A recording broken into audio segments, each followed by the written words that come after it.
Okay, welcome you all at the Gen Study, and today we will discuss about the polity.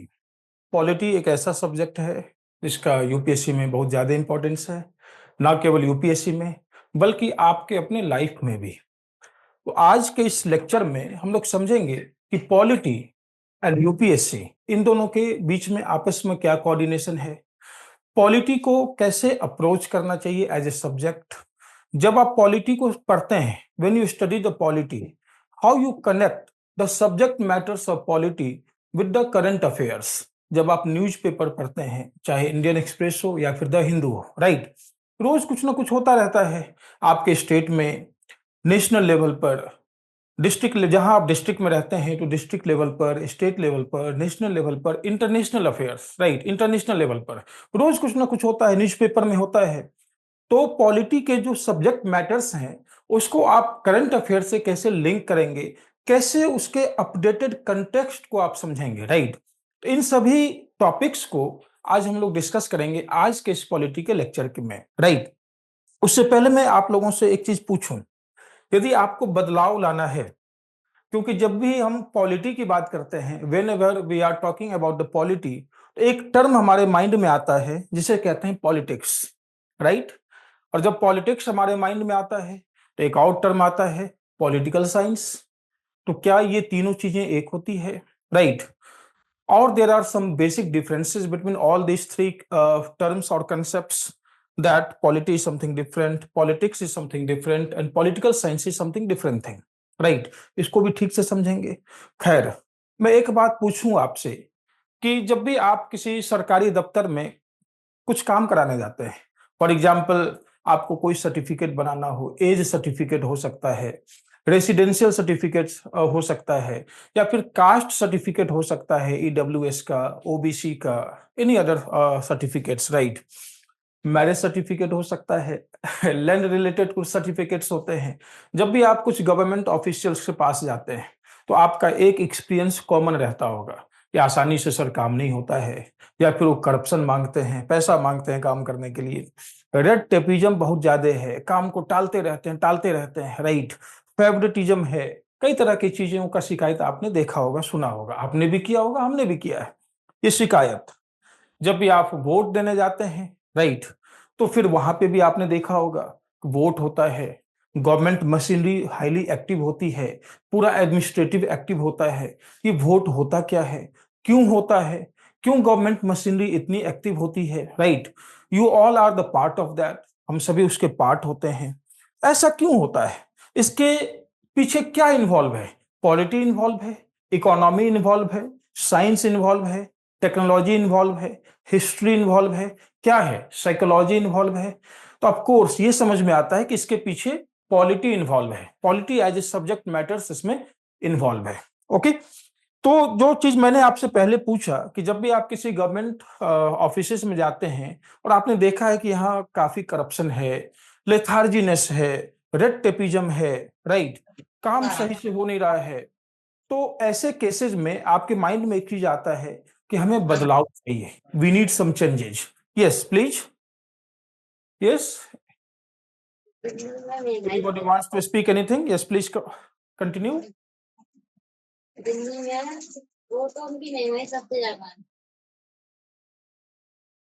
Yes, or you can write the comment, you can write the comment in the comment box, so can I so that I can read it very quickly or easily. Any students facing any problems? Yes, sir एक एक करके बात करें, एक एक करके बोलें। एक काम करते हैं, ये इसको ब्रिजेश इसको म्यूट कर दें। कमेंट बॉक्स में प्लीज आप कमेंट करें ताकि वॉइस जो है कॉन्ट्राडिक्ट ना करे आप लोगों को। Please comment in the comment box.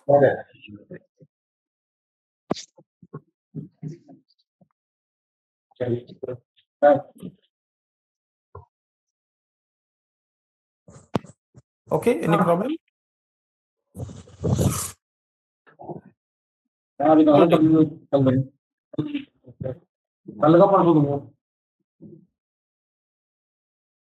जो स्टूडेंट्स अपने तरफ से माइक जिन्होंने ऑन किया है प्लीज ऑफ कर लें माइक, क्योंकि आपके आसपास का जो सराउंडिंग्स का वॉइस है वो भी आ जाता है। जब भी आपको कुछ क्वेश्चन पूछना हो तभी आप माइक ऑन करेंगे, क्वेश्चन पूछेंगे, और फिर क्वेश्चन पूछने के बाद प्लीज अपने माइक को ऑफ कर लेंगे। Alright, okay. नाउ, मैंने आपको बताया, एक सिचुएशंस दिया, एक केस दिया कि जब भी आप किसी गवर्नमेंट ऑफिस में जाते हैं और आपके माइंड में एक चीज आता है कि कुछ बदलाव करना है, कुछ चेंजेस लाने हैं। एक केस हुआ, जब भी आप किसी गवर्नमेंट स्कूल्स में जाते हैं, वहां आपने क्या देखा है? बच्चे आए हैं तो टीचर नहीं आए हैं, टीचर हैं तो बच्चे नहीं हैं, दोनों हैं तो इंफ्रास्ट्रक्चर ही नहीं है। बच्चे को टीचर पढ़ाएंगे कहाँ पे? स्कूल पे छत ही नहीं है, छत है तो बिजली नहीं है, बिजली है तो वहां पर जो बाकी आने का जो रास्ता होता है स्कूल्स का, वो रास्ता, रोड नहीं है, राइट। ये सारी चीजें हैं, तो वहां गरीबी बहुत अधिक है। अब बच्चे कुछ खाएंगे तभी तो पढ़ेंगे, खाली पेट कौन पढ़ता है स्कूलों में, राइट। तो वहां पर आप देखेंगे कि कई तरह के प्रॉब्लम्स हैं, तो आपके माइंड में आएगा कि यहाँ पे कुछ बदलाव लाना है, कुछ चेंजेस लाने हैं। ये दूसरा केस आपके माइंड में आया। तीसरा आप कभी देखेंगे कि जब भी आप आपके घर में कोई बच्चा है, आपकी बहन है, या फिर आप एक गर्ल स्टूडेंट हैं, इवन बॉयज स्टूडेंट ऑल्सो, जब भी आप कभी बाहर जाते हैं तो घर वाले बोलते हैं जल्दी आ जाना, बाहर अधिक देर तक नहीं रहना। भले आप बाहर लाइब्रेरी में पढ़ रहे हो, रात के 11 बज गए, 12 बज गए, और आप वापस आ रहे हैं और न्यूज़पेपर में पढ़ते हैं कि शहर में क्राइम बहुत अधिक हो रहा है, पुलिस जो है अपना काम ठीक से नहीं कर रही है, क्राइम रेट बढ़ गया है, तो आपके माइंड में एक चीज आता है कि हमें ये सब ठीक करना है, राइट। काफी चीजें आपके माइंड में आता है। तो कभी आपने सोचा है कि इन सबको आप कैसे ठीक करेंगे, कैसे ठीक होगा? Got it? क्या इसके पीछे हिस्ट्री इन्वॉल्व है? क्या इसके पीछे साइकोलॉजी इन्वॉल्व है? या फिर इसके पीछे कोई इकोनॉमी इन्वॉल्व है? ऑफ कोर्स सभी सब्जेक्ट का अपना एक इंपॉर्टेंस होता है, बट बट डायरेक्टली इसमें कोई चीज, यदि कोई सब्जेक्ट इन्वॉल्व है, वो है आपका polity, right. Polity. Again one more case, आप भारत में हैं, आपसे कोई पूछता है कि जब भी आपको स्टेटमेंट देते हैं तो पुलिस आपके घर आ गई कि आपने ऐसे कैसे ट्विटर पे लिख दिया, ट्विटर जो अब एक्स हो चुका है, या फिर आपने फेसबुक पे कैसे लिख दिया, ये फिर या फिर यूट्यूब पे आपने इसका कंटेंट कैसे बनाया, तो वहां पर कुछ आर्टिकल इन्वॉल्व हो जाता है।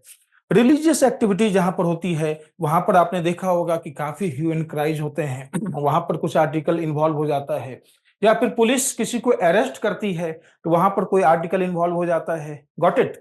या फिर जब भी आपने देखा होगा कि जब कभी भी आप चाहते हैं कि खुद इलेक्शन में खड़े हो जाएं, आपने देखा होगा अपने गांव में पंचायत में चुनाव होता है, मुखिया का, सरपंच का, गांव ग्राम प्रधान का, या फिर विधायक का होता है आपके डिस्ट्रिक्ट में, फिर संसद के लिए आपको एमपीज के चुनाव होते हैं, ये भी आपने देखा होगा। चुनाव के लिए प्रचार किया जाता है, इलेक्शन कमीशन का रोल होता है, मीडिया का रोल होता है, फिर आपने देखा होगा कि जुडिशरी का एक्टिव रोल होता है। कभी भी गवर्नमेंट ने कुछ एक्ट बनाया है और लोगों ने प्रोटेस्ट कर दिया, तो फिर उसमें कहीं ना कहीं जुडिशरी का भी रोल हो जाता है। कई बार आपने देखा होगा, फार्मर्स प्रोटेस्ट में आपने देखा होगा, स्टूडेंट प्रोटेस्ट में आपने देखा होगा। तो कभी आपने सोचा है कि आखिर इसके पीछे क्या इन्वॉल्व है, कौन सी मशीनरी वर्क करती है, ऐसा कौन सा स्ट्रक्चर है जो इन सभी प्रोसेस को जो है आपको एक फॉर्म में लेके जाता है, इसको एक रिजल्ट में जाकर कन्वर्ट करता है? तो वो होता है पॉलिटी। तो आज हम लोग इसी सब्जेक्ट को डिटेल में प्रैक्टिकली समझने वाले हैं और जानेंगे कि ये सब्जेक्ट काम कैसे करता है, और इस सब्जेक्ट का क्या इंपॉर्टेंस होता है यूपीएससी में, और यूपीएससी इस सब्जेक्ट को किस तरह से एग्जामिनेशन के फॉर्म में मोल्ड करती है, क्वेश्चन फ्रेम करती है और आपसे पूछती है, और आपका अंडरस्टैंडिंग डेवलप करेंगे ताकि आप मैक्सिमम मार्क्स ला सकें और एक पॉलिटी जैसे सब्जेक्ट को बेटर अंडरस्टैंडिंग में आप डेवलप कर सकें। ऑलराइट, यदि मैं आपसे पूछूं, एक चीज मैं बताऊं आपको कि in this country in this country you don't need a sword to change things, just article 32 and courage. इस देश में, भारत में, आपको किसी तलवार की जरूरत नहीं है। अब स्कूलों में बच्चे नहीं आ रहे हैं, टीचर नहीं आ रहे हैं, बिजली नहीं है, सड़क नहीं है, या फिर बच्चे परेशान हैं, भूखे हैं, तो उनके लिए आपको क्या तलवार ले जाने की जरूरत है? क्या आप तलवार से बदलाव लाएंगे? फार्मर्स के लिए गवर्नमेंट ने लॉ बनाया, फार्मर्स को मंजूर नहीं था, तो क्या उसके लिए तलवारों की जरूरत है? स्टूडेंट के साथ कुछ इनजस्टिस हो गया, पेपर लीक हो गया, कई तरह की चीजें अभी हाल फिलहाल में आपने देखा होगा, तो क्या उसके लिए स्टूडेंट तलवार लेके सड़क पे उतर जाएंगे? नहीं, बिल्कुल नहीं। इस देश में उससे बहुत ज्यादा पावरफुल एक वेपन है जिसको कहते हैं क्या, आर्टिकल 32। क्या कहते हैं, article 32, right of constitutional remedies. इसके बारे में डिटेल में आगे हम लोग पढ़ेंगे। मैं आपको थोड़ा सा इंफेसिस दे रहा हूं, सब्जेक्ट मैटर में ले जाने का कोशिश कर रहा हूं अब, कि सबसे पावरफुल क्या है, आर्टिकल 32। जो काम तलवार से नहीं होगा, जो काम किसी युद्ध से नहीं होगा, वो काम भारत में आर्टिकल 32 से होगा। आर्टिकल 32 ये किस फ्रेमवर्क के अंदर में आता है, ये पॉलिटी जो एक सब्जेक्ट है, जो मैंने बताया एक इंफ्रास्ट्रक्चर है, उसी फ्रेमवर्क के अंदर में आता है article 32, right. And courage, of course courage, courage तो चाहिए ही, क्योंकि फार्मर्स के लिए उनको भी प्रोटेस्ट करना पड़ा, स्टूडेंट के साथ इनजस्टिस होता है उनको भी प्रोटेस्ट करना पड़ता है, आपके साथ कुछ होता है आपको भी प्रोटेस्ट करना पड़ेगा। Of course there must be the courage and there is the weapon and that is article 32। जब दोनों मिलता है तो फिर जस्टिस मिलता है, आपको बदलाव आता है, चेंजेस ला सकते हैं आप। तो ये कौन से फ्रेमवर्क के अंदर में होता है, तो ये फ्रेमवर्क का नाम क्या है, पॉलिटी। पॉलिटी, तो फिर पॉलिटी क्या है, polity is not just about the articles.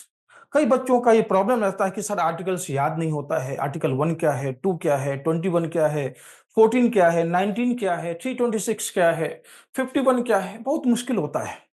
लेकिन ये शुरुआती दौर में होगा आपको, जैसे जैसे आप पॉलिटी के सब्जेक्ट को बेटर अंडरस्टैंडिंग में डेवलप करेंगे, वैसे वैसे ही आपको आर्टिकल्स भी याद होता चला जाएगा, क्योंकि फिर आर्टिकल आपके लिए रोट लर्निंग का एक मैटर नहीं रहेगा।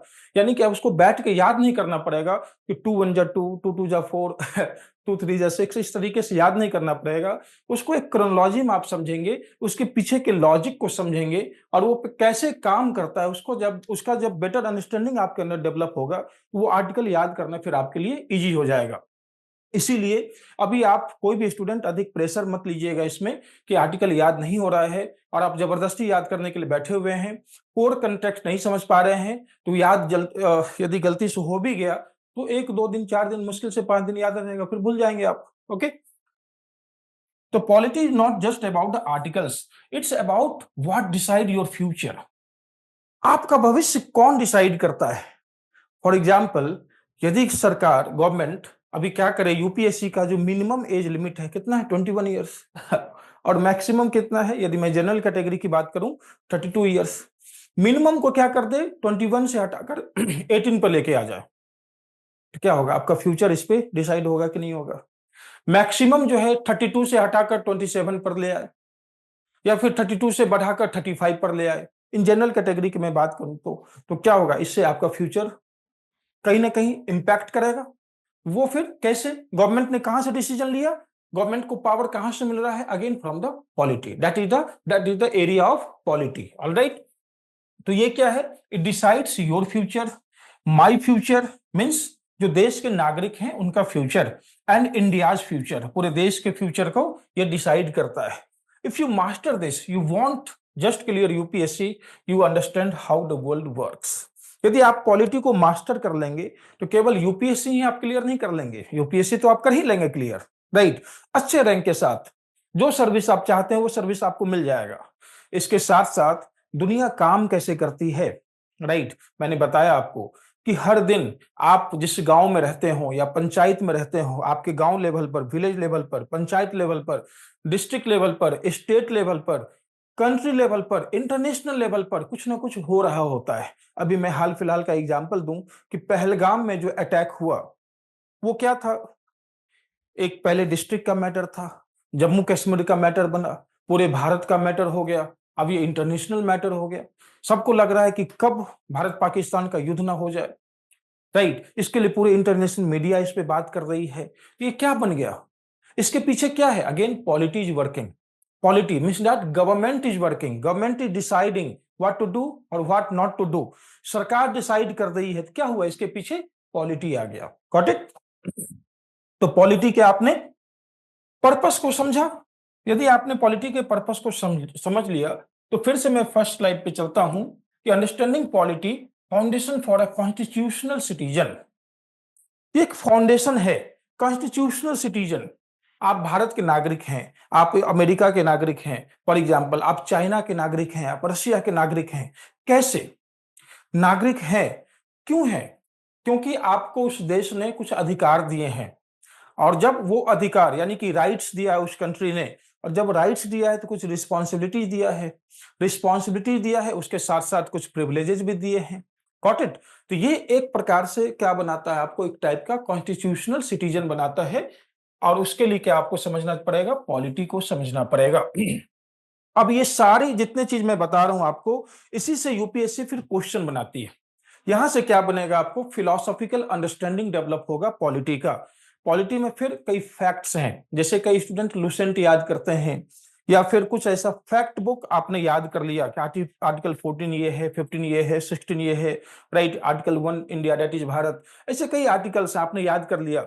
लेकिन यदि पॉलिटी को आपने फिलोसॉफिकली नहीं समझा, कंसेप्चुअली नहीं समझा, तो आप मेंस में आंसर राइटिंग नहीं कर पाएंगे। यूपीएससी के प्रीलिम्स में जिस तरीके से क्वेश्चन फ्रेम किया जाता है उसको आप ठीक से सॉल्व नहीं कर पाएंगे। इसलिए जरूरी है कि इस सब्जेक्ट को आप कंसेप्चुअली समझें। Got it? यदि आपने इस सब्जेक्ट को एक बार कंसेप्चुअली समझ लिया, फिर ये सब्जेक्ट हाईली इंटरेस्टिंग हो जाएगा आपके लिए, हाईली स्कोरिंग हो जाएगा आपके लिए, और फिर बहुत ज्यादा इजी हो जाएगा। आप आसानी से कभी भी इस सब्जेक्ट को रिवाइज कर सकते हैं, आसानी से इस सब्जेक्ट में आप आंसर राइटिंग डेवलप कर सकते हैं, और आसानी से इस सब्जेक्ट पे आप अपना स्ट्रांग होल्ड यानी कि पकड़ बना सकते हैं। All right, okay. Now what is polity? Polity is not about the power. Again एक वर्ड आया, मैं इसके बारे में अभी डिटेल में बताऊंगा आपको। Power, it is about the rules that limit the power. Politics, polity is not about the power. Polity power की बात ही नहीं करता है, पॉलिटी बात करता है किसका? जो रूल्स बनाता है, जो पावर को लिमिट करता है। Got it? पावर को लिमिट करता है, it makes the rule to limit the power. Got it? अब ये पावर क्या होता है अभी मैं बताता हूं आपको।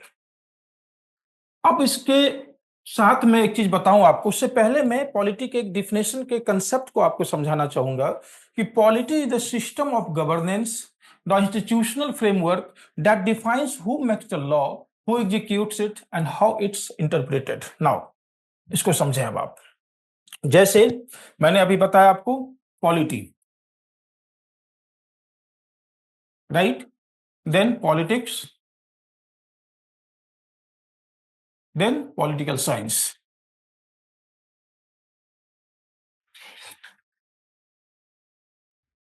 Got it? नाउ ओके,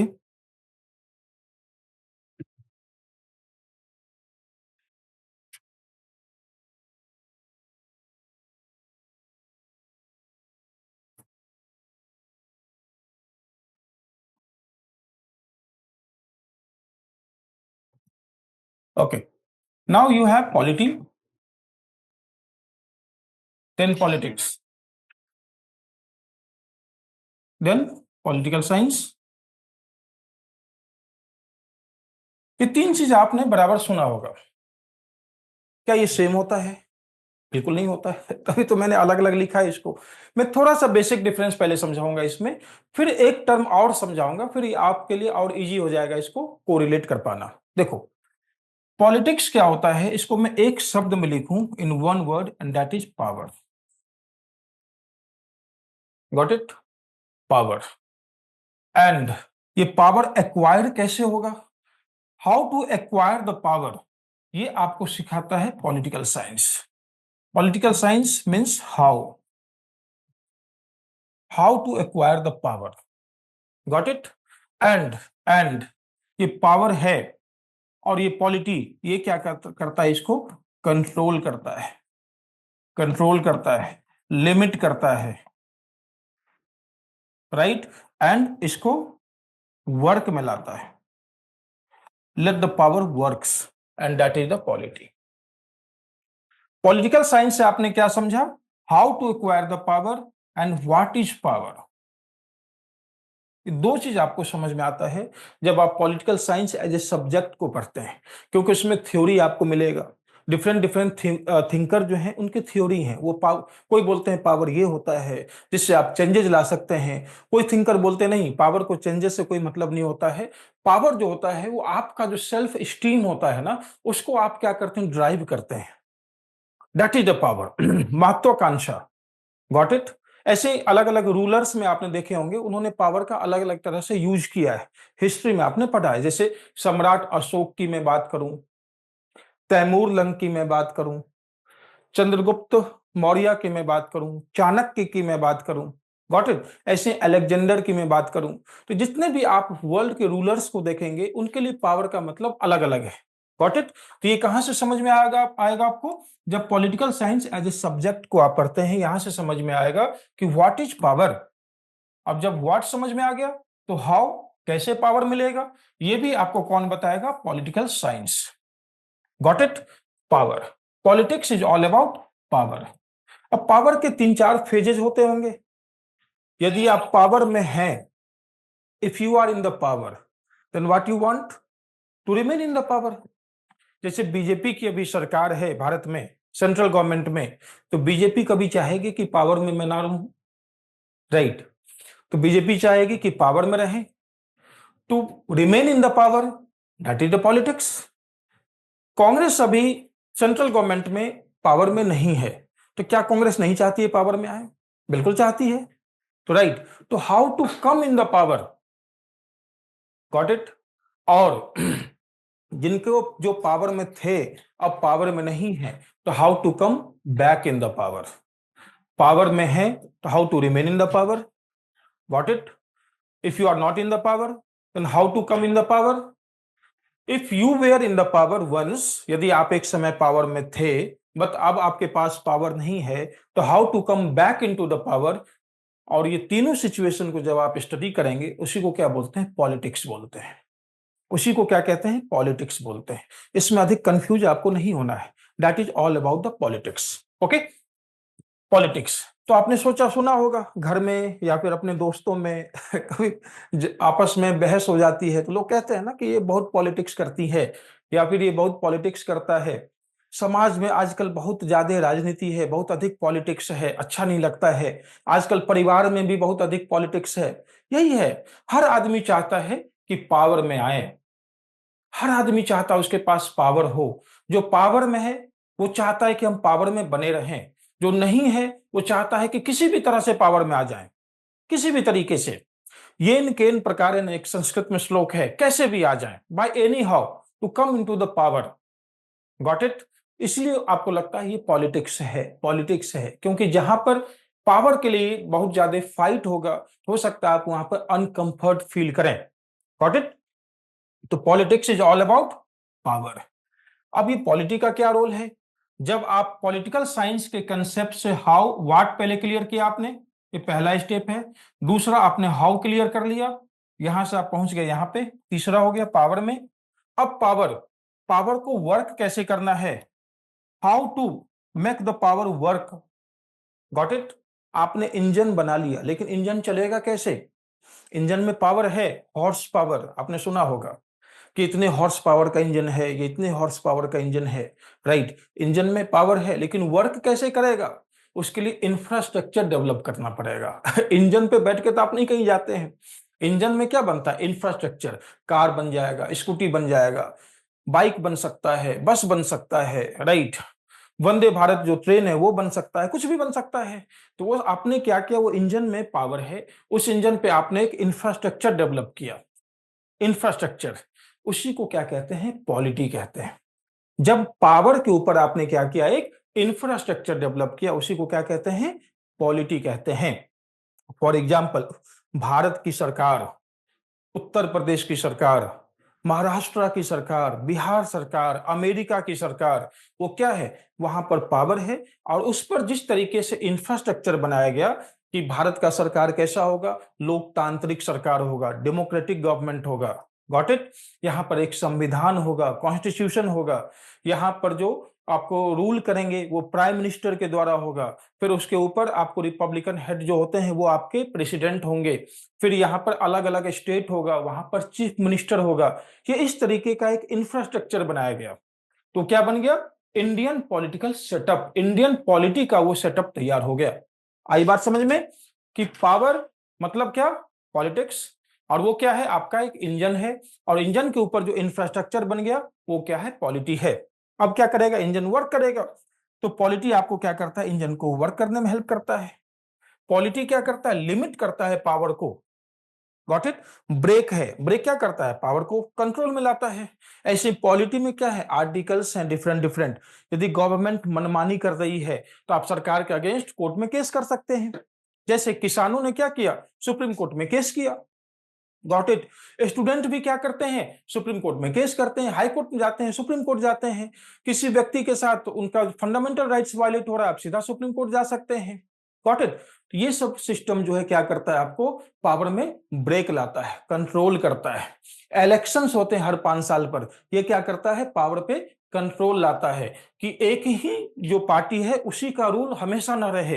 हर 5 साल पे सरकार को फिर से क्या करना पड़ता है, प्रूफ करना पड़ता है कि yes yes people wants us to be in the power, तभी वो पावर में रहेंगे। इसके लिए क्या होती है, चुनाव होती है, आप और हम वोट देते हैं, तभी वो फिर पार्टी सरकार सत्ता में आ जाती है। वो क्या करता है, उसको लिमिट करता है, कंट्रोल करता है।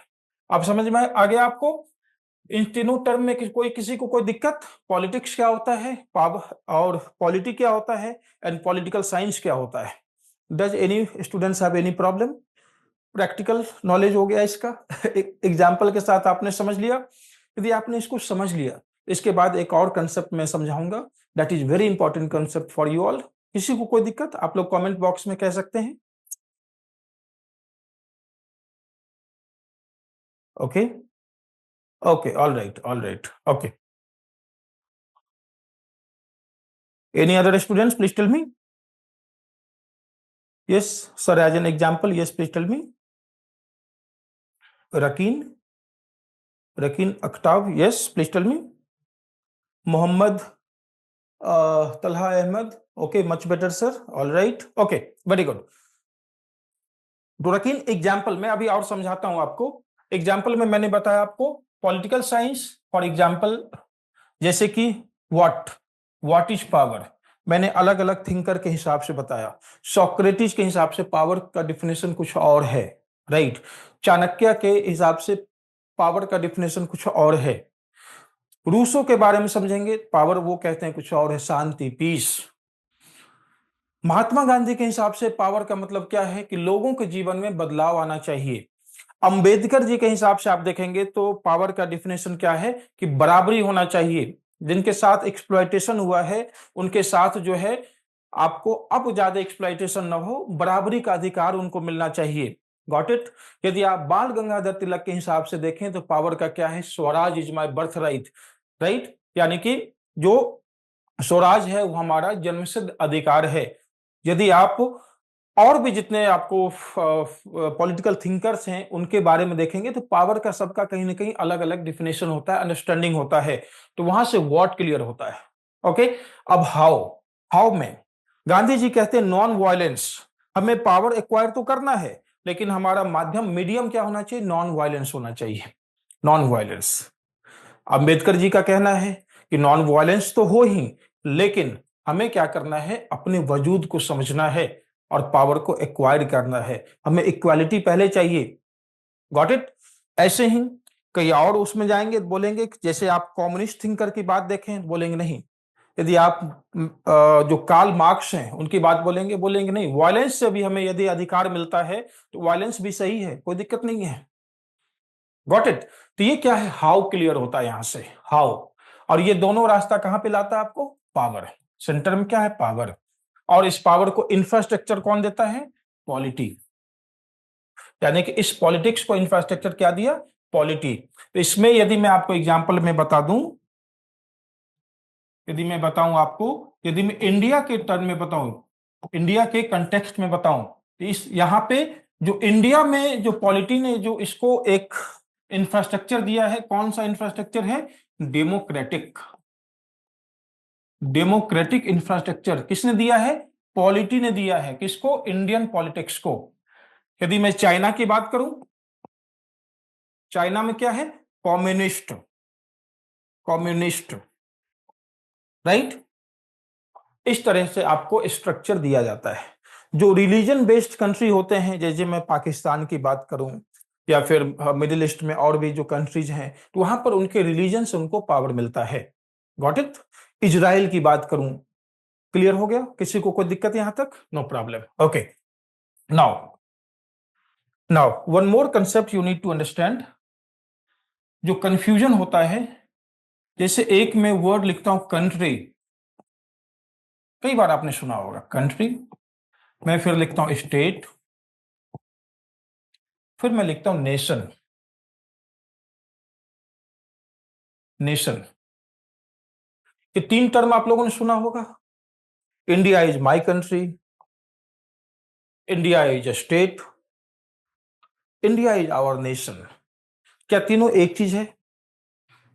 यदि एक चीज है तो फिर अलग अलग तरीके से क्यों यूज करते हैं इसको? नहीं, ये बिल्कुल एक चीज नहीं है, तीनों अलग अलग टर्म है इसके। Okay, country, country in general जो यूज की जाती हैं, वो यूज किया जाता है आपको किस कंटेक्स्ट में? ये कंटेक्स्ट इसका होता है जनरली जो जियोग्राफिकल लोकेशन होता है। यहां पर जियोग्राफिकल लोकेशन की बात करेंगे कि इंडिया एज ए कंट्री, यहां पर ये नॉर्थ ईस्ट में नागालैंड हो गया, अरुणाचल प्रदेश हो गया, यहां तक हमारे भारत की सीमा है, गुजरात हो गया, कश्मीर जम्मू कश्मीर हो गया, लद्दाख हो गया, या फिर तमिलनाडु हो गया, केरला हो गया, अंडमान निकोबार हो गया। तो जब एज ए जियोग्राफिकल लोकेशन की हम बात करेंगे तो वहां पर जनरली बात की जाती है किस चीज की? कंट्री की। किस चीज की? कंट्री की। ज्योग्राफी में क्या क्या हो सकता है? पॉपुलेशन, पॉपुलेशन जैसे बात करते हैं, India is a densely populated country. Bharat एक ऐसा देश है जहां पर बहुत ज्यादा लोग हैं। India is a densely populated country, country की यूज करते हैं, पर वहां स्टेट का यूज नहीं करते हैं। India is a densely populated state, ये कहीं ना कहीं टेक्निकली रॉन्ग स्टेटमेंट हो जाएगा आपका। तो ज्योग्राफी में क्या आ जाएगा? पॉपुलेशन आ जाएगा, ऑफ कोर्स बाउंड्री आ जाएगा। फिर जो ज्योग्राफिकल फेनोमेनाज है, जैसे कि यहाँ का वेदर कैसा है, क्लाइमेट कैसा है, मिनरल्स का क्या स्टेटस है, ये सारी चीजें क्या है? ज्योग्राफी से जुड़े हुए आपको इश्यूज हैं। तो वहां पर कौन सा वर्ड यूज करेंगे आप? कंट्री का यूज करेंगे। अब स्टेट, इसको समझाने से पहले मैं आपको समझाता हूं नेशन क्या है। Nation, nation is something which is related with the emotion. Emotion, feelings, ideas, philosophy,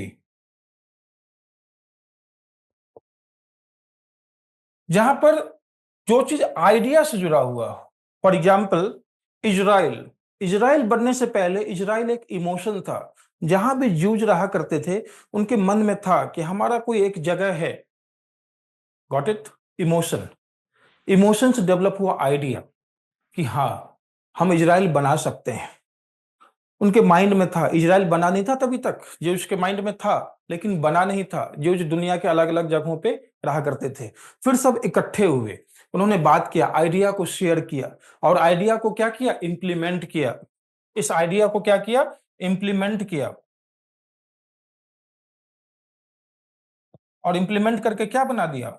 Israel को एक स्टेट बना दिया। इट मीन्स दैट कि nation is the pre form of state.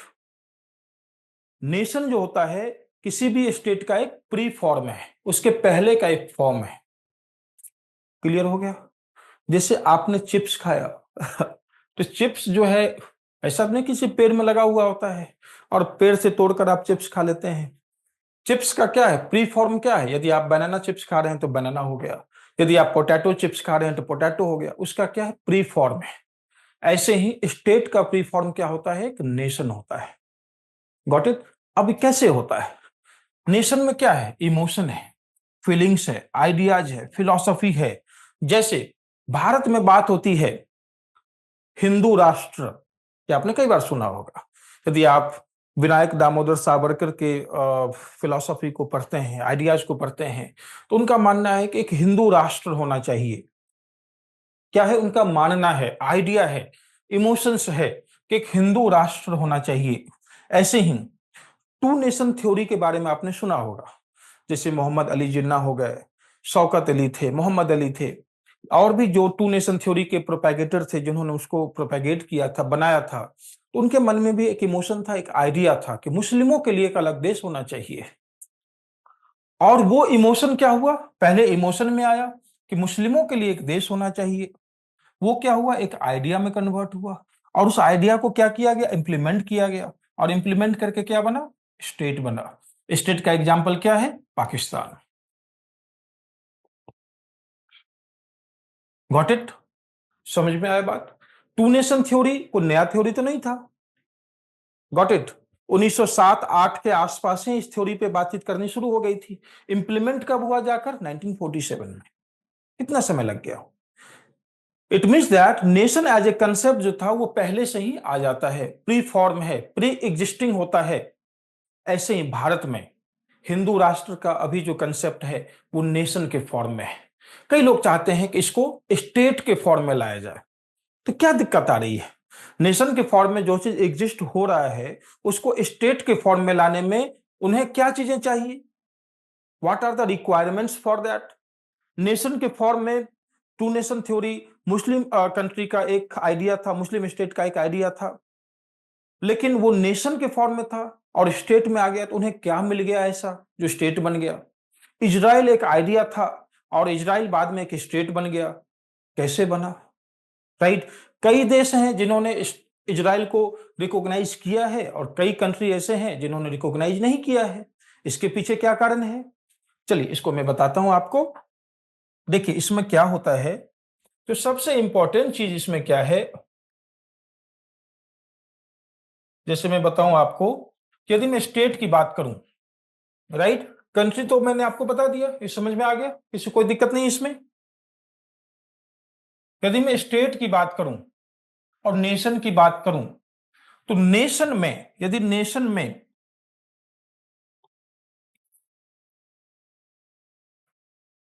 यदि नेशन नेशन में यदि पावर को मैं जोड़ दूं, और ये पावर कहां से, पावर को स्ट्रक्चर कौन देगा, पॉलिटी, और पॉलिटी को स्ट्रक्चर कौन देता है, constitution.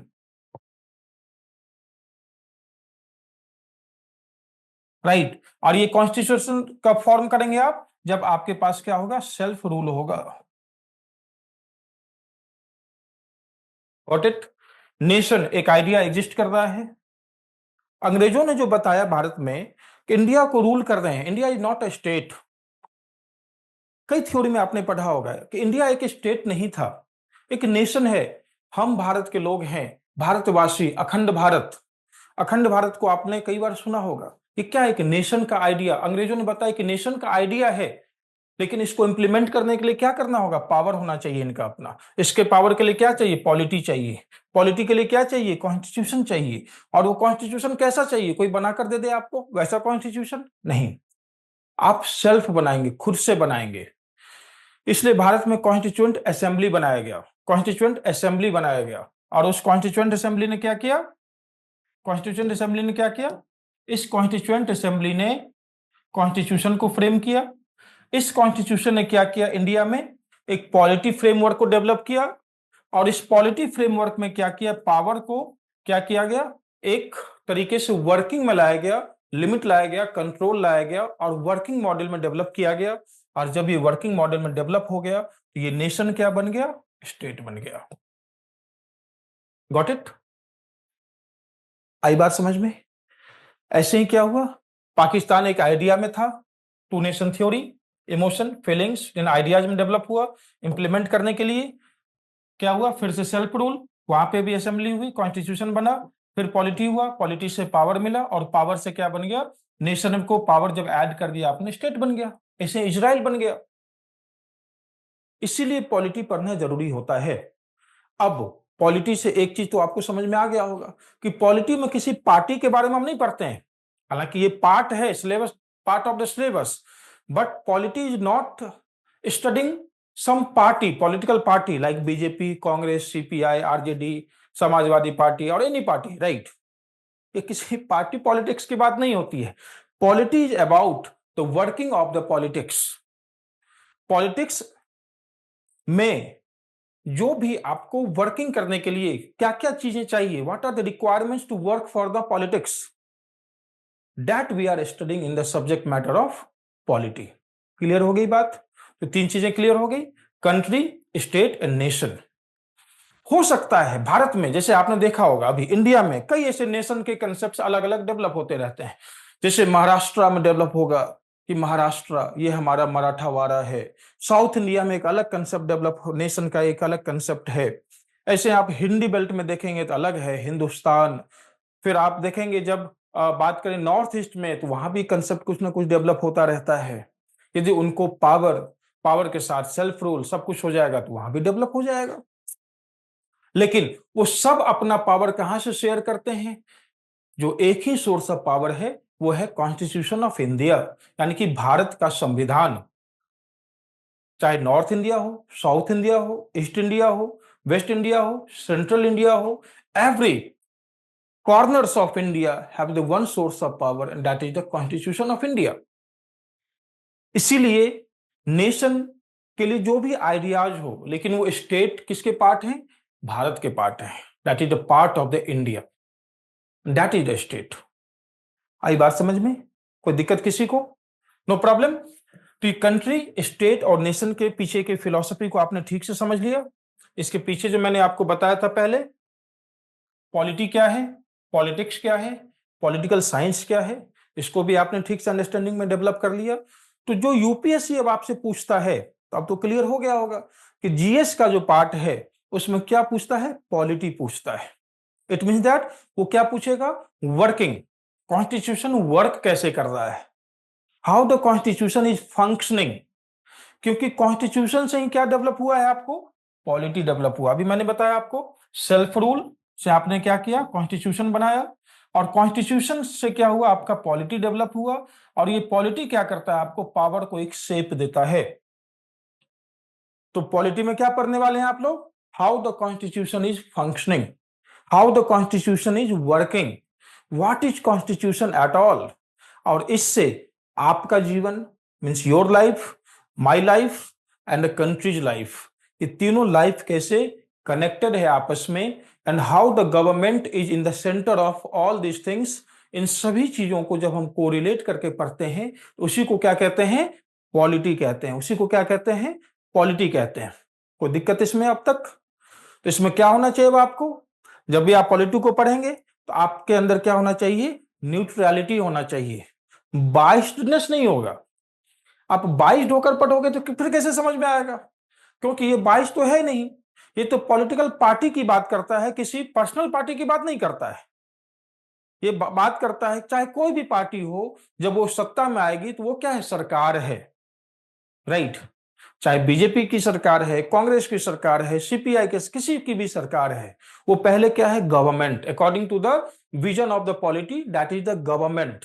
And that government gains their power from the constitution of India. It means that there is the neutrality in the concept. Got it? आई बात समझ में? ओके। नाउ ये जो पहला मैंने आपको बताया, अब ये क्लियर हो गया होगा आप लोगों को। डिफिनेशन क्या है? सो कि polity is the system of governance, सरकार कैसे काम करती है, how the government functions. Polity is the system of governance, the institutional framework that defines who makes the law, who executes it and how it's interpreted. कोई दिक्कत इसमें? No problem. Now ये polity इस तरीके से स्टडी करने की जरूरत ही क्यों पड़ी? आपको पता है पहले क्या हुआ करता था? कॉन्स्टिट्यूशन, कॉन्स्टिट्यूशन मैंने बताया कैसे बनेगा, तो वो पॉलिटी डेवलप होगा जब सेल्फ रूल के मीडियम से बनेगा। लेकिन पहले क्या था? किंग रूल हुआ करते थे। अब किंग ने क्या किया? अपने हिसाब से उन्होंने कुछ कॉन्स्टिट्यूशन, कुछ रूल बुक बना दिया। अब रूल बुक बना दिया, अब किंग चेंज हो गया, दूसरे ने क्या किया? रूल बुक को चेंज कर दिया। तीसरा फिर आया, उसने रूल बुक को चेंज कर दिया। तो ये जो सडन चेंजेस हो रहे थे रूल बुक में, इससे किसी एक तरह का पॉलिटी जो है डेवलप नहीं हो पा रहा था। इसलिए देखा गया इंग्लैंड में, England executed king Charles first in 1649।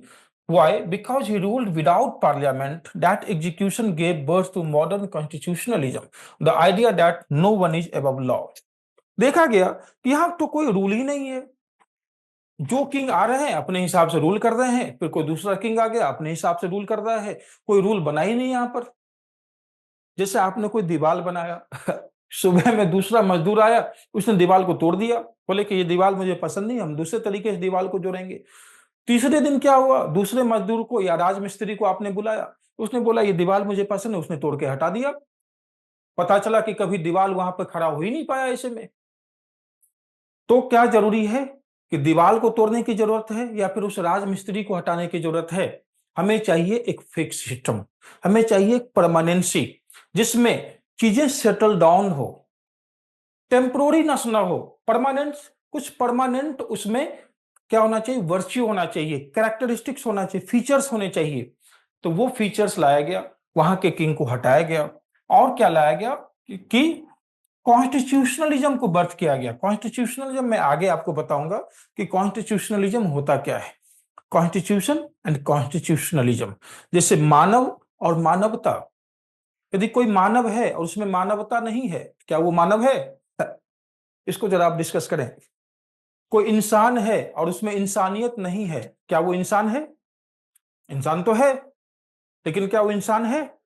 अब ये एक प्रश्न है, डिबेटेबल क्वेश्चन है, इस पे आप क्रिटिकल एनालिसिस डेवलप कर सकते हैं। ऐसे ही कॉन्स्टिट्यूशन है, कॉन्स्टिट्यूशनलिज्म नहीं है, तो क्या वो कॉन्स्टिट्यूशन है? कह तो रहे हैं कॉन्स्टिट्यूशन, लेकिन क्या वो है? नहीं है। कोई इंसान है और उसमें इंसानियत नहीं है, तो वो फिर इंसान नहीं है, हम लोग कहते हैं ये तो जानवर है। कई एक्टिविटी को आपने देखा होगा कि इस इंसान ने कई लोगों का मर्डर कर दिया, रेप कर दिया, ये कर दिया। अभी जैसे कश्मीर के केसेस को आपने देखा है कि जो निर्दोष लोग हैं उनको मार दिया गया। तो सभी लोग, कश्मीर से लेकर कन्याकुमारी तक सभी लोग सड़कों पर उतर आए हैं, बोल रहे हैं कि ये इंसानियत नहीं है। राइट। तो ऐसे ही यदि कोई इंसान है उसमें इंसानियत नहीं है तो इंसान नहीं है। ऐसे कॉन्स्टिट्यूशन है और वहां कॉन्स्टिट्यूशनलिज्म नहीं है, it means that there is no meaning of the constitution at all. तो फिर कॉन्स्टिट्यूशनलिज्म क्या है?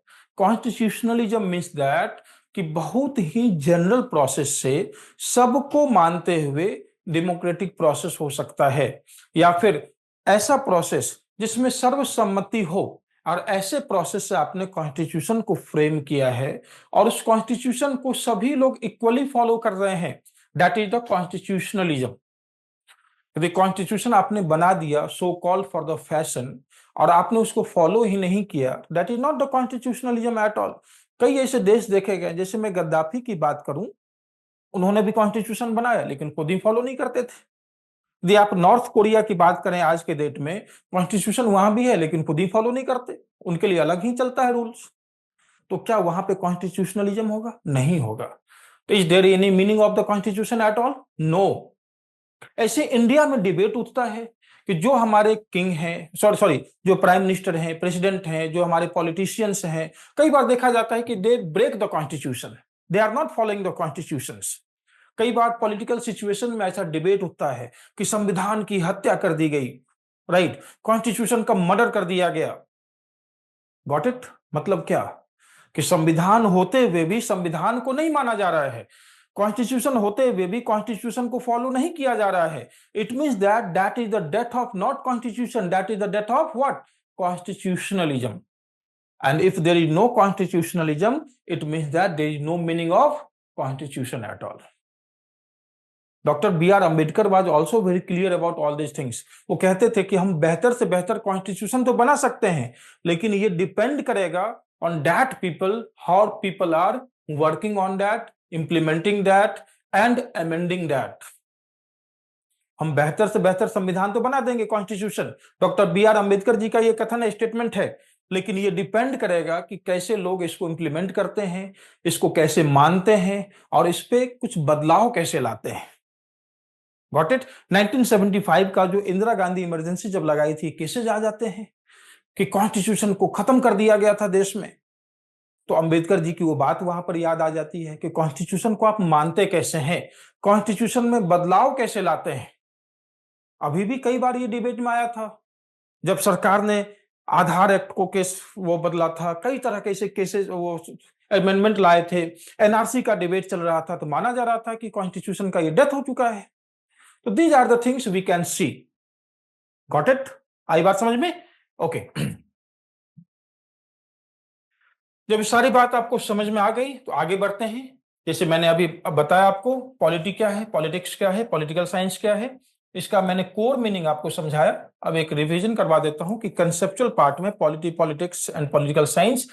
पॉलिटी क्या है? इंस्टीट्यूशनल ऑर्डर है, जैसे कि पार्लियामेंट है, सुप्रीम कोर्ट है, इलेक्शन कमीशन है, एक इसके क्या है एग्जाम्पल्स हैं। मैंने बताया आपको एक इंजन है, अब इंजन का फ्रेमवर्क होगा। अब इंजन है, उस पर आप स्कूटी बना दो इंजन पे क्या कर दो, आप बाइक बना दो। इंजन में हॉर्स पावर अधिक है, पावर अधिक है, उस पे कार डेवलप कर दो, ट्रक बना दो, बस बना दो, कुछ भी बना सकते हो, लेकिन सबके बेस में क्या है? इंजन है। Engine is what? Power, and power is what? Politics, right. और उस पर जो स्ट्रक्चर है, इंफ्रास्ट्रक्चर है। पहले क्या बनता है? Structure, and the different order of structure is itself the infrastructure. Infrastructure मतलब क्या होता है? जो स्ट्रक्चर के एक वेल डिफाइंड रोल होते हैं। Got it? तो वो क्या बन गया आपका? पॉलिटी। उसके एग्जाम्पल्स क्या हैं? पार्लियामेंट, ये क्या है? इंफ्रास्ट्रक्चर होता है, जहां पर हमारे एमपीज जाते हैं, बैठते हैं, डिस्कशन होता है, डिबेट होता है, बिल पास होता है, एक्ट बनता है। ये सब क्या है?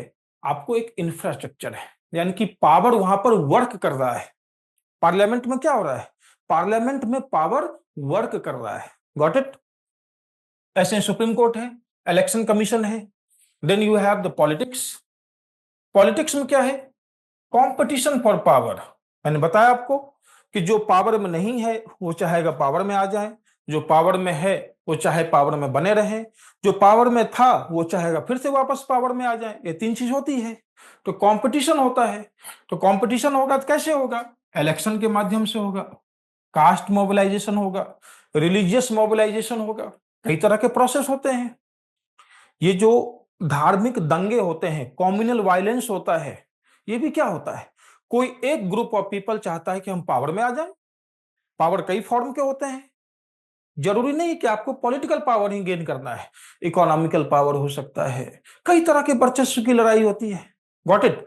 तो जनरली मैं यदि पॉलिटिक्स के पावर की बात करूं, जो पॉलिटिकल पावर है, तो पॉलिटिक्स में कंपटीशन ऑफ पावर के विपन्स क्या है? इलेक्शन पावर और कास्ट मोबिलाइजेशन। कास्ट मोबिलाइजेशन आपने देखा होगा, वोट बैंक की तरह यूज किया जाता है जब चुनाव का समय होता है। Got it? Okay. Now political science, मैंने बताया आपको study of the systems and ideas. ये बताएगा आपको कि what is power and how you should attain the power. What and how, ये क्लियर होगा कहां पे आपको? पॉलिटिकल साइंस में। Study of the systems and ideas, जैसे डेमोक्रेटिक पावर चाहिए आपको, मार्क्सिज्म के थ्रू से चाहिए। लिबर्टी क्या है? डेमोक्रेसी में क्या है कि सबको साथ लेकर चलना है, जहां मेजोरिटी जो बोलेगा वही मानेंगे हम। मार्क्सिज्म में क्या है कि नहीं, बंदूक के नोक से भी हमें यदि पावर मिलता है तो वो पावर हमें एक्वायर करना है, क्योंकि हमें बराबरी चाहिए। क्योंकि कैपिटलिज्म ने क्या किया है? हमेशा से एक्सप्लॉइट किया है किसका? वीकर सेक्शंस का, ये उनका मानना है। और वो किसी भी फॉर्म से उनको पावर चाहिए, either by the violence also, जिसका आप एग्जाम्पल देख सकते हैं। बाद में नक्सलाइट डेवलप हुआ है, राइट? जो नक्सलिज्म है उसी का एक तरीके से एग्जाम्पल है। तो ये तीन चीज आपने समझ लिया। तो मैं एक चीज पूछूं आपसे, do you feel politics is corrupt? क्या आपको लगता है पॉलिटिक्स करप्ट है? What if I told you that polity is what saves you from the corruption? यदि पॉलिटिक्स करप्ट है तो मैं आपको बोलूं, तो क्या पॉलिटी आपको करप्शन से बचाता है? सोचना इस पे आप, ठीक है ना? इस पे आप सोचना, थिंक करना। और मैं एक होमवर्क दूंगा आपको कि आपको एक आंसर राइटिंग करना है, तो ये जो सोचोगे आप वो उसमें काम आएगा। Okay. Now why to study polity? अब तक मैंने समझाया आपको जनरल पर्सपेक्टिव से और यूपीएससी के पर्सपेक्टिव से भी, क्योंकि जब आप सिविल सर्वेंट बनेंगे, आईएएस बनेंगे, आईपीएस बनेंगे, इंडियन रेवेन्यू सर्विस में जाएंगे, इंडियन फॉरेन सर्विस में जाएंगे, और भी जो सर्विसेज हैं, कई तरह की सर्विसेज हैं यूपीएससी में, इवन पीसीएस में भी। तो उसमें क्यों आपको जरूरी होता है पॉलिटी को पढ़ना? तो अब तक शायद ये क्वेश्चन आपके मन में क्लियर हो गया होगा कि सर क्यों जरूरी है पॉलिटी को पढ़ना। इसे मुझे अब समझाने की कोई जरूरत नहीं है, लेकिन फिर भी मैं बताता हूं कुछ एग्जाम्पल के साथ। As a student, know your rights. आप स्टूडेंट हैं, फॉर एग्जाम्पल पॉलिटी आपने पढ़ा और आप स्टूडेंट हैं, तो स्टूडेंट के पर्सपेक्टिव से आपको क्या फायदा मिलेगा? इससे इससे आपको अपने अधिकार के बारे में पता चलेगा। कौन सा अधिकार? फ्रीडम ऑफ स्पीच का प्रोटेस्ट का, इक्वालिटी का। जैसे आपने एग्जाम दिया, पेपर लीक हो गया, तो आपको पता रहेगा ना कि as a student, as a citizen of India, हमारे साथ कोई अन्याय हुआ है तो हम प्रोटेस्ट करेंगे। कौन सा प्रोटेस्ट? पीसफुल प्रोटेस्ट करेंगे। पीसफुल प्रोटेस्ट करने का हमें अधिकार है। Got it? ये एज ए स्टूडेंट आपको पता चलेगा। कहां से पता चलेगा? पॉलिटी से पता चलेगा। आपको क्या है? पावर है फ्रीडम ऑफ स्पीच का, लेकिन उसके भी क्या है? रेस्ट्रिक्शंस हैं। तो आपको ये पता होना चाहिए कि रेस्ट्रिक्शंस, ऐसा स्पीच ना दें कि देश में दंगा हो जाए, ऐसा स्पीच ना दें कि देश में लोग आपस में बंट जाएं, ऐसा स्पीच ना दें कि देश के लिए खतरा हो। राइट? स्पीच ऐसा दें जिसमें समाज में सद्भाव हो, राइट, फ्रैटर्निटी डेवलप हो, समाज में नॉन वायलेंस डेवलप हो। Got it? सोसाइटी में क्या हो? कंस्ट्रक्टिव वर्क को आप बढ़ाएं। तो आपके पास क्या? फ्रीडम ऑफ स्पीच है। क्रिटिसाइज करने का आपके पास क्या है? फ्रीडम ऑफ स्पीच है। किसी ने कुछ बोला तो you can criticise them. Got it? कि कैसे पता चलेगा? पॉलिटी ये पावर देगा। और कोई आपको नहीं बोलने दे रहा है, if somebody resist you to speak, in that case you can go to the court also. You can ask the court, so please give me the permission to speak, and court will give you the permission also. Court will give you the protection also to speak, speech. And that is the understanding of the polity for you as a student. Got it?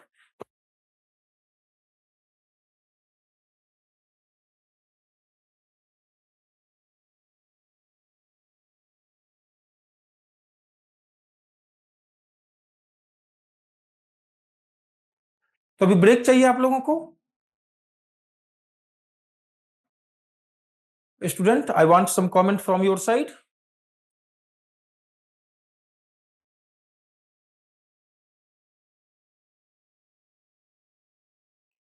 Okay. No, sir. Can I continue? Yes. Yes, sir. Okay, okay, okay. Bridges, I'm continue, मैं continue कर रहा हूं। तो ऐसे cases में, जैसे कि आप एज ए स्टूडेंट आपने समझा कि आपको प्रोटेस्ट करने का अधिकार है, आपको बोलने का अधिकार, स्पीच का है, आपको इक्वालिटी का अधिकार है, राइट, राइट टू इक्वालिटी है। हाँ, कुछ सभी अधिकार के कुछ रीजनेबल रेस्ट्रिक्शंस होते हैं। जैसे आपको कार दिया गया, तो कार में ब्रेक तो होगा ना। तो पता चला आपने किसी को ठोक दिया, तो ब्रेक, रीजनेबल रिस्ट्रिक्शंस। इक्वालिटी के भी क्या है? Reasonable restrictions. इक्वालिटी मतलब ऐसा नहीं कि आपको इक्वालिटी आपके लिए कुछ प्रिविलेज बन जाए और कोई व्यक्ति उसको क्या बन जाए, जब तक आप कुछ हेल्प नहीं करेंगे वो आपके बराबर तो आ ही नहीं पाया है, तो इक्वालिटी फिर कैसे फॉलो कर पाएंगे? इक्वालिटी भी तभी होता है ना जब एक समान स्तर पे सभी खड़े हों, तभी तो इक्वालिटी हो पाएगा। उसके लिए रीजनेबल रिस्ट्रिक्शंस है, जैसे रिजर्वेशन पॉलिसीज बनाई गई है। Got it? ऐसे फ्रीडम ऑफ स्पीच में मैंने बताया कि ऐसा स्पीच ना दें कि देश में आग लग जाए, ऐसा स्पीच ना दें कि कम्युनल दंगे हो जाए। स्पीच ऐसा होना चाहिए जिससे समाज का भला हो, सोशल में कंस्ट्रक्टिव वर्क हो सोसाइटी में। Got it? ऐसे केसेस में। और फिर आपको नहीं कोई बोलने दिया जा रहा है, गवर्नमेंट आपके स्पीच पे एक्शन ले रही है, तो आप कोर्ट जा सकते हैं। कोर्ट को बताएंगे कि मैंने ऐसा क्या बोला, मैंने तो गवर्नमेंट का क्रिटिसाइज किया था और ये मेरा अधिकार है। गवर्नमेंट सरकार को कोर्ट बोलेगी कि हाँ बिल्कुल, they are practising their fundamental rights, why you are restricting them? Okay, these are the things.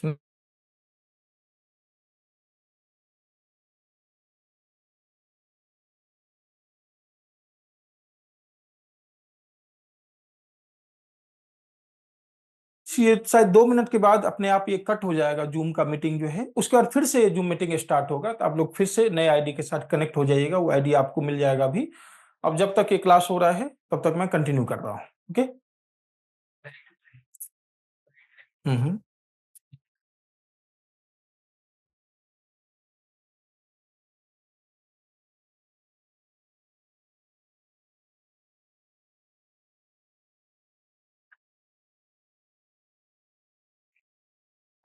Am I audible to all of you? Please tell me once so that I can continue the class. Okay, all right. तो as a student आपको समझ में आया कि आपके life में polity का क्या इंपॉर्टेंस है। अब एज ए सिविल सर्वेंट आपके लाइफ में पॉलिटी का क्या इंपॉर्टेंस है उसको समझो आप। Your job is to uphold the constitution, not government. आप आईएएस हैं और आपने देखा, आप डीएम हैं किसी जगह के, और वहां आपने देखा कि दो रिलीजन जो है आपस में लड़ रहे हैं या कुछ ऐसा हो गया है, तो आप क्या करेंगे? संविधान के हिसाब से अपना काम करेंगे, ना कि सरकार के हिसाब से। गवर्नमेंट बोलती है लड़ने दो, थोड़ा देखते हैं, हमारा अभी चुनाव का समय है, हम क्यों इसमें जाएं। लेकिन as a district magistrate, as a superintendent of police, now it's your responsibility to uphold the constitution, not the government. वो कौन टीच करता है आपको? पॉलिटी टीच करता है, कि पॉलिटी से आपको समझ में आता है। Got it? क्लियर है बात? ओके।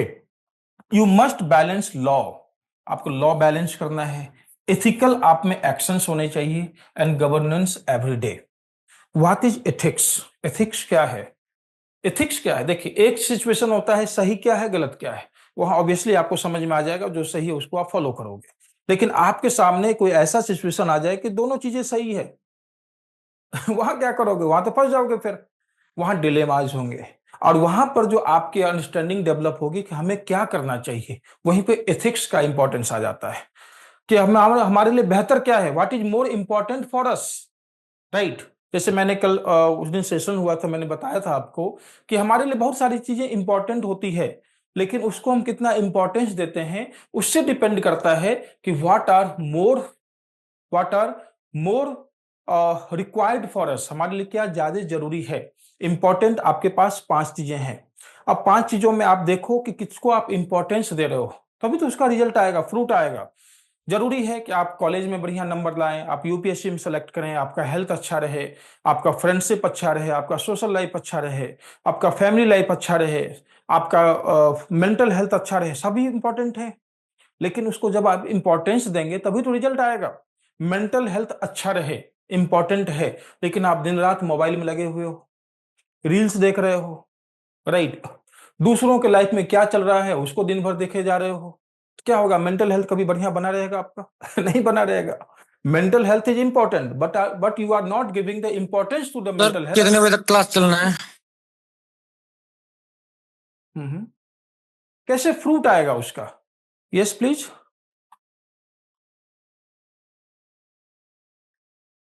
क्या क्वेश्चन है? ओके, तो इसका रिजल्ट कैसे आएगा ये आपको सोचना है।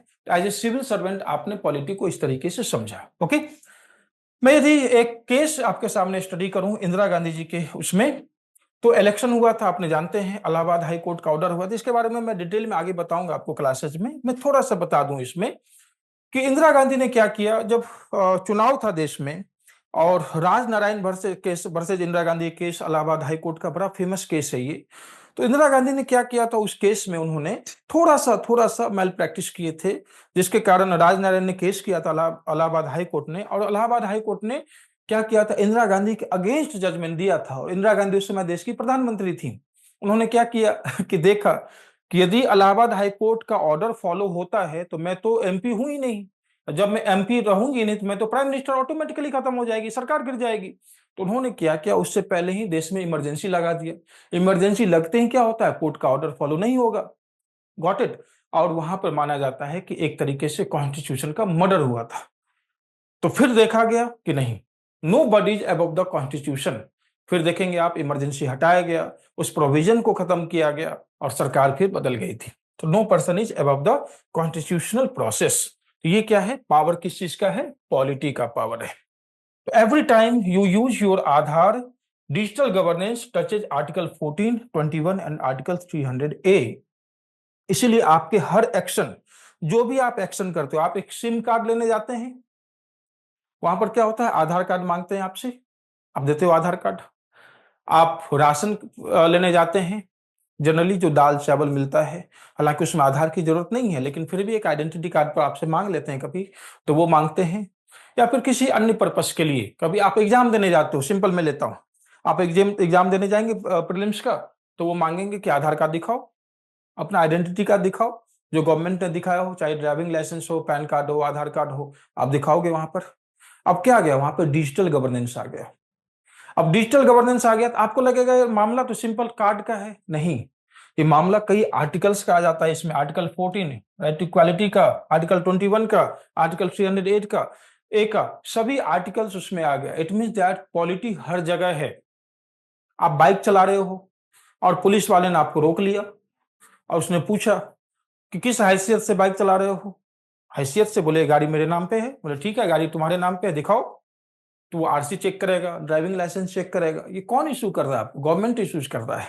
फिर आपके पास राइट है कि आप रोड पे चलें, इसका राइट है, लेकिन सही से चलें इसके लिए गवर्नमेंट ने रूल्स बना रखा है। रूल्स को ब्रेक करोगे तो उसका पेनल्टी लगेगा। Everything there is the polity around us. हर जगह पॉलिटी आपके आसपास है। Therefore this subject is very much important for the UPSC perspective. और यूपीएससी इसीलिए इस सब्जेक्ट को इतना इंपॉर्टेंस देती है। इससे प्रीलिम्स में भी क्वेश्चन आता है, इससे मेंस में भी क्वेश्चन आता है। Alright, okay. Now you have why UPSC test polity. अब तक आपको समझ में आ गया होगा यूपीएससी पॉलिटी का टेस्ट करते ही क्यों है। UPSC doesn't want answer writers, it wants the constitutional keepers. UPSC ऐसे लोगों को नहीं चाहती कि बस आंसर लेके आ जाएं आप, बिल्कुल नहीं। फिर इंटरव्यू में चेक कर लेगी आपसे कि आपको कॉन्स्टिट्यूशन का कितना बेटर अंडरस्टैंडिंग है। मैं एक गर्ल का एग्जांपल आपको देता हूं। वो इंटरव्यू में गई थी, हरियाणा से थी, जहां पे खप पंचायत सब बहुत ज्यादा उनका रोल इंपॉर्टेंट रहता है वहां के गांव में, पंचायतों में।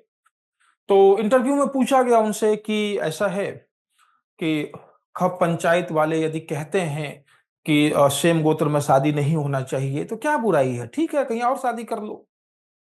या फिर खप पंचायत वाले बोलते हैं कि मम्मी अरेंज मैरिज ठीक है, लव मैरिज ठीक नहीं है। या फिर कुछ ऐसा जो है मोरल क्लीनेज करते हैं, यानी कि आपको मोरालिटी का पाठ पढ़ाते हैं, तो इसमें बुराई क्या है? मोरालिटी का पाठ जो बड़े बुजुर्ग, क्योंकि खप पंचायत में जनरली बड़े बुजुर्ग के लोग, बड़े बुजुर्ग बैठते हैं, वो जो सीनियर सिटीजन हैं, दादा हो गए आपके, या फिर दादा की उम्र के दूसरे लोग हैं, वही सब बैठते हैं। इसमें बुराई क्या है? ठीक है। तो उस लड़की ने जवाब दिया कि सर ठीक नहीं है। क्यों ठीक नहीं है? क्योंकि इस देश में एक ही कानून है जो हमारा संविधान कहता है, और वही कानून काम करेगा। ये तो रूल ऑफ लॉ है। इस देश में एक ही कानून चलेगा जो संविधान बोलेगा, इसमें दूसरा कानून नहीं चलेगा। तो वो तो चेक कर रहे थे उसका अंडरस्टैंडिंग का। यूपीएससी यही चेक करता है आपका कि आप कॉन्स्टिट्यूशनल कीपर्स हैं या नहीं, या केवल आपने आंसर को रट लिया कहीं से और लिख के आ गए। नहीं, वो आइडेंटिफाई कर लेंगे कि आपने रट के लिखा है और आपको उसी स्टेज से वो बाहर कर देंगे। Got it? इसीलिए मैं आपको पॉलिटी का फिलोसॉफिकल अंडरस्टैंडिंग आपके अंदर डेवलप करना चाहता हूं, कंसेप्चुअल अंडरस्टैंडिंग, ताकि पॉलिटी एज ए सब्जेक्ट को थेमेटिक स्टडी से आप समझें, थीम के माध्यम से समझें। आपके अंदर पॉलिटी डांस करे, पॉलिटी वर्क करे, पॉलिटी स्विंग करे, तो पॉलिटी को आप इस तरीके से समझें आप, तभी तो आप इस सब्जेक्ट के अंडरस्टैंडिंग को एनालाइज कर पाओगे, एनालिटिकल आंसर लिख पाओगे, आप एनालिटिकल सिचुएशंस को आप सोच पाएंगे, करंट अफेयर से आप लिंक कर पाएंगे, और आप अपना अंडरस्टैंडिंग डेवलप कर पाएंगे। When you understand the politics, polity and political science very analytical way. Okay, now क्या टेस्ट करता है आपको UPSC? Analytical ability to interpret power. Okay, ये कैसे? Analytical ability to interpret power ethics के क्वेश्चन जीएस पेपर 4 में check करेगा, आपको एसए में चेक करेगा इस तरीके से।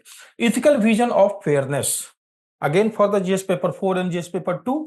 Administrative awareness to balance law and welfare. Okay, administrative आपके अंदर क्या चेक करेगा? अवेयरनेस, कि आप लॉ एंड वेलफेयर को बैलेंस कर पा रहे हैं कि नहीं कर पा रहे हैं। फॉर एग्जाम्पल, आप डिस्ट्रिक्ट मजिस्ट्रेट हैं या एसपी हैं, या फिर ऐसे आप टॉप पोजीशन पे हैं जहां पर डिसीजन मेकिंग आप कर सकते हैं।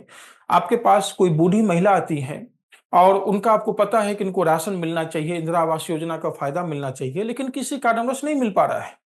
तो आपको पता होना चाहिए कि लॉ का क्या यूजेज है, ताकि आप मैक्सिमम टू मैक्सिमम वेलफेयर लोगों तक पहुंचा पाए। You must know that. How will you know that?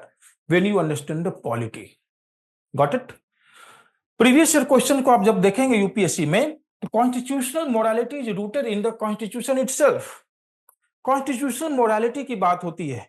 अब मैं एक बात करूं आपको कि कॉन्स्टिट्यूशन एज ए बुक, क्या ये कंप्लीट हमेशा हो सकता है? जब आपने आम का पेड़ लगाया तो क्या आम फला हुआ था उसमें? बोलोगे सर नर्सरी से तो लाए थे, फला हुआ था कुछ। ठीक है, फला हुआ था कुछ, लेकिन जैसे जैसे आम का पेड़ बढ़ता जाएगा, ग्रो होता जाएगा, क्या वही शेप रहेगा? नहीं रहेगा ना।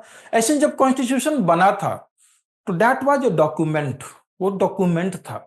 लेकिन भारत का संविधान एक लिविंग डॉक्यूमेंट माना जाता है कि इसमें कई अमेंडमेंट हुए, कई चीजें ऐड हुई, कई चीजें हटाई गई। Got it? कई अमेंडमेंट हुए हैं। आपने देखा होगा पंचायती राज को अमेंडमेंट करके 73rd अमेंडमेंट एक्ट में लाया गया, कई एक्ट का अमेंडमेंट किया गया। It means that this is a living document, this is the living document. Alright, okay. तो कॉन्स्टिट्यूशनल मोरालिटी क्या है फिर? जैसे कई ऐसे सिचुएशंस हैं जो क्लियरली मेंशन नहीं है कि आपको इस सिचुएशन में ये करना चाहिए, इस सिचुएशन में ऐसा करना चाहिए। In that cases you are on the position of the decision making, you must have the constitutional morality. ये कॉन्स्टिट्यूशनल मोरालिटी है and that is rooted in the constitution itself. जब आप कॉन्स्टिट्यूशन को समझेंगे वहां समझ में आ जाएगा। जैसे कॉन्स्टिट्यूशन के आइडियाज हैं सेक्युलरिज्म, लेकिन सेकुलर वर्ड तो कहीं मेंशन नहीं था, तो बाद में ऐड ऑन किया गया। तो क्या आप कहेंगे कि कॉन्स्टिट्यूशनलिज्म में सेकुलरिज्म नहीं था? कॉन्स्टिट्यूशन में था, रूटेड था, आपको समझना पड़ेगा and that is the constitutional morality at all. Fraternity की बात मैं करूं, बोलेंगे सर एग्जैक्टली तो कहां मेंशन है? इसमें है, लेकिन आपको फाइंड आउट करना पड़ेगा। Got it? Okay. Judicial activism versus over reach, office of profit and it's misuse. कई तरह के टॉपिक्स आपको इस तरह के देखने को मिलेंगे पॉलिटी के क्वेश्चन में, जो आपके पॉलिटी के प्रैक्टिकल एस्पेक्ट्स को आपसे पूछता है। तो जब आप इस सब्जेक्ट को एनालिटिकल वे से समझते हैं, तभी जाकर इस क्वेश्चन को आप, इस सब्जेक्ट को आप क्या कर सकते हैं, डेवलप कर सकते हैं और यूपीएससी के लेवल पर जाके इसको बहुत ही अच्छे से लिख सकते हैं, आंसर बेस्ट स्कोरिंग मार्क्स ला सकते हैं और आसानी से आप सिलेक्शन ले सकते हैं। और ये तब जाकर ये सब्जेक्ट्स आपके लिए इजी टू अंडरस्टैंड होगा, इजी टू एनालाइज होगा, इजी टू क्या होगा, इस पे आप रिएक्ट कर सकते हैं और easy to write the best answer तभी जाकर डेवलप होगा। ओके। कई तरह केसेस, जब दिल्ली में आपने देखा होगा जो एलजी थे और दिल्ली सरकार थी, हमेशा इन दोनों में कॉन्फ्लिक्ट बना रहता था कि एलजी हमें काम नहीं करने देती है। दिल्ली गवर्नमेंट का ये कहना था, एलजी का कहना था कि दिल्ली सरकार काम ही नहीं करती है काम करे तभी तो मैं करने दूं, काम करे मैं कहां रोका हुआ हूं इनको।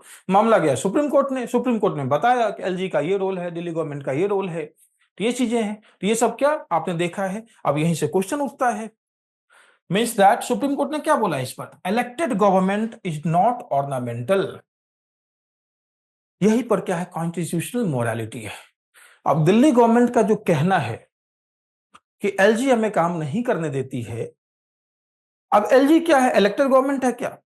एलजी तो गवर्नमेंट ने पुट किया है, जो सरकार केंद्र सरकार है, लेकिन जो दिल्ली की सरकार है वो इलेक्टेड गवर्नमेंट है और elected government must not be, should not be ornamental. वो एक ऑर्नामेंटल पोजीशन पर नहीं होना चाहिए।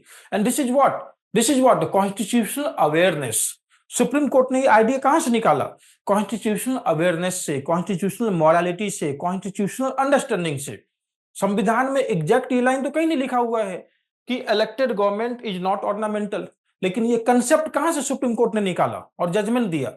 कॉन्स्टिट्यूशनल अंडरस्टैंडिंग से, कॉन्स्टिट्यूशनल फिलोसॉफिकल अंडरस्टैंडिंग से, और यही होता है पॉलिटिकल अंडरस्टैंडिंग। Got it? तो आज की क्लास में मैं इतना ही रहने दूंगा।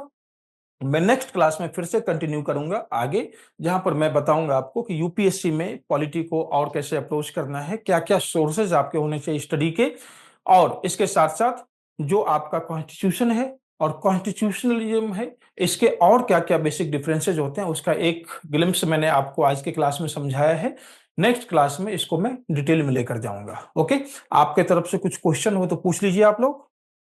Any questions from your side, you can ask me please.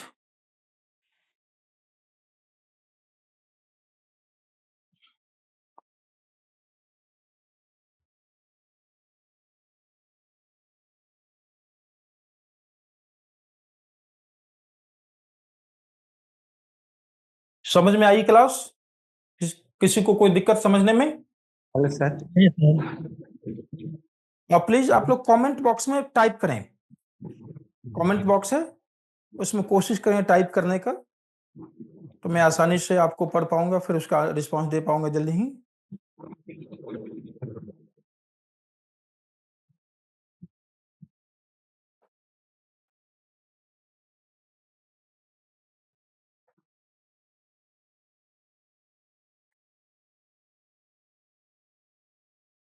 के कॉन्सेप्ट को समझने में किसी को कोई दिक्कत हुई हो? Anybody have any problem? You can ask me.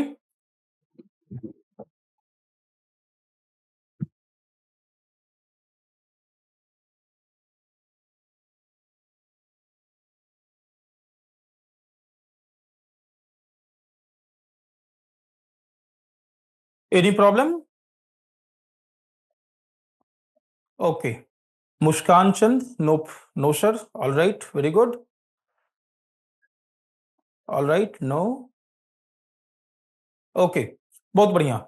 चलिए एक क्वेश्चन आप लोग लिखें, फिर कोई प्रॉब्लम नहीं है, एक क्वेश्चन लिखिए, इसका आंसर आप लोग क्या करेंगे, लिखेंगे और ग्रुप में भेज देंगे मैम के पास, जो भी नंबर आपको मिला हुआ हो, और उसमें लिखेंगे, फिर मैं इस क्वेश्चन को रिव्यू करूंगा। क्वेश्चन लिखिए आप लोग, what do you understand by the term constitutionalism? What do you understand by the term constitutionalism? अभी मैंने बताया आपको। And how does it differ from having a constitution? How does it differ from having a constitution? Illustrate with relevant examples. Constitutionalism क्या है वो लिखना है आपको, और ये कॉन्स्टिट्यूशन से डिफर कैसे करता है, कॉन्स्टिट्यूशन एंड कॉन्स्टिट्यूशनलिज्म में डिफरेंस क्या है।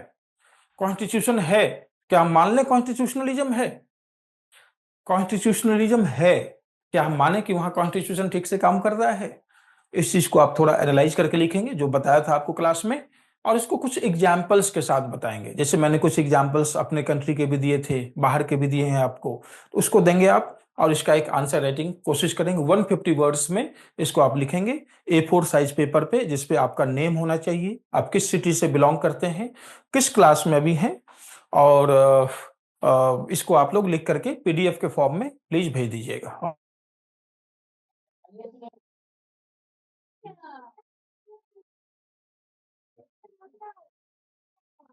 All right, okay okay.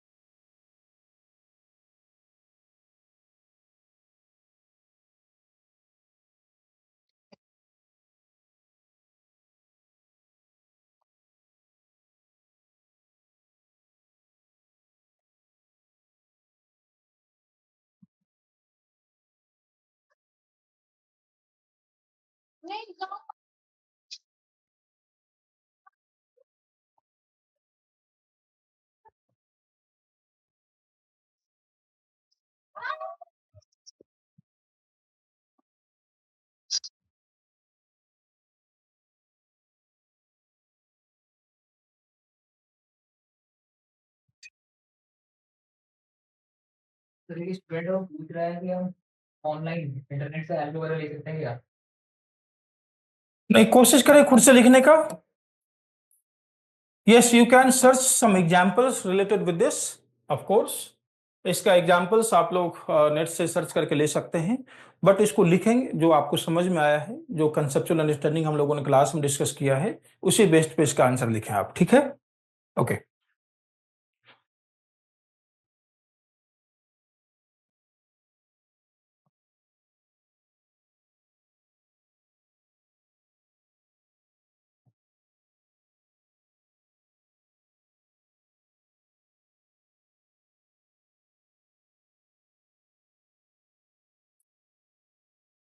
ठीक है, ये क्वेश्चन है आपका, इसको लिख के आपको भेजना है 150 वर्ड्स में, फिर मैं इसको रिव्यू करूंगा, फिर नेक्स्ट क्लास में डिस्कशन करेंगे।